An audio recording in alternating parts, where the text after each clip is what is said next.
Here's an article that appeared in Defense News on Monday, October 17th. Lawmakers seek emergency powers for Pentagon's Ukraine war contracting.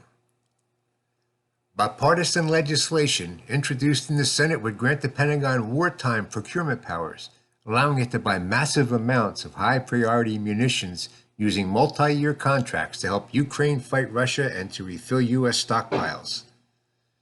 The Senate Armed Services Committee proposed the legislation, which the Senate is expected to vote on in November. The amendment, the text of which was released last week, offers multi-year contracting authorities typically reserved for Navy vessels and major aircraft.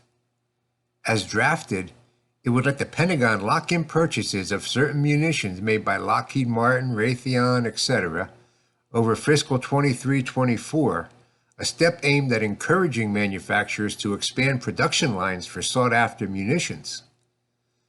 The Pentagon would also be permitted to team with NATO to buy weapons for its members in mass quantities and for Ukraine-related contracts.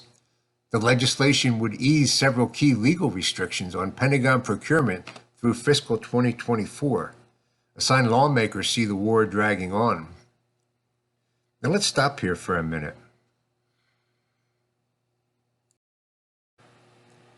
A little over a year ago, the European Court of Auditors on 23 September 2021 issued a report. EU support for reforms in Ukraine ineffective in fighting grand corruption. For more than 20 years, the EU has been supporting Ukraine in its reform agenda. Tackling corruption, which is a major obstacle to the country's development and runs counter to EU values, is an integral part of that. Grand corruption and state capture are endemic in Ukraine, as well as hindering competition and growth. They also harm the democratic process. Tens of billions of euros are lost annually as a result of corruption. The EU, European Commission, the European External Action Service, and the EU Advisory Mission have attempted to address this issue and have backed several reforms to reinforce the rule of law and to fight corruption in Ukraine.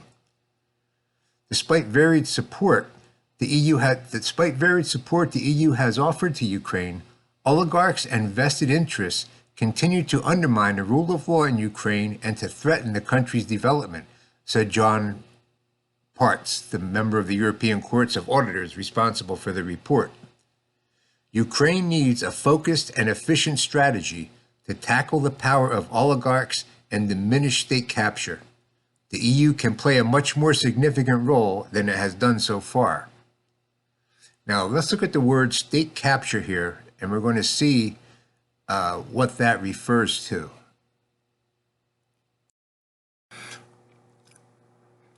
On February 22nd, 2019, The Nation published an article, "Neo-Nazis and the Far Right are on the march in Ukraine." 5 years after the Maidan uprising, anti-Semitism and fascist-inflected ultranationalism are rampant. 5 years ago, Ukraine's Maidan uprising ousted President Viktor Yanukovych to the cheers and support of the West. Politicians and analysts in the United States and Europe not only celebrated the uprising as a triumph of democracy, but denied reports of Maidan's ultranationalism, smearing those who warned about the dark side of the uprising as Moscow puppets and useful idiots. Freedom was on the march in Ukraine. Today, increasing reports of far-right violence, ultranationalism, and erosion of basic freedoms are giving the lie to the West's initial euphoria. There are neo-Nazi pogroms against the Roma, rampant attacks on feminists and LGBT groups, book bans, and state-sponsored glorification of Nazi collaborators. These stories of Ukraine's dark nationalism aren't coming out of Moscow. They're being filed by Western media, including US-funded Radio Free Europe, Jewish organizations such as the World Jewish Congress and the Simon Wiesenthal Center, and watchdogs like Amnesty International, Human Rights Watch, and Freedom House, which issued the joint report warning that Kiev is losing monopoly on the use of force in the country as far-right gangs operate with impunity. 5 years after Maidan, the beacon of democracy is looking more like a torchlight march. Now that's enough for me here. Now, are we funding Nazis in Ukraine? And if not, I would like to know how we determine that we're not funding Nazis. We need an accountability for the money that we're sending over there for that reason alone.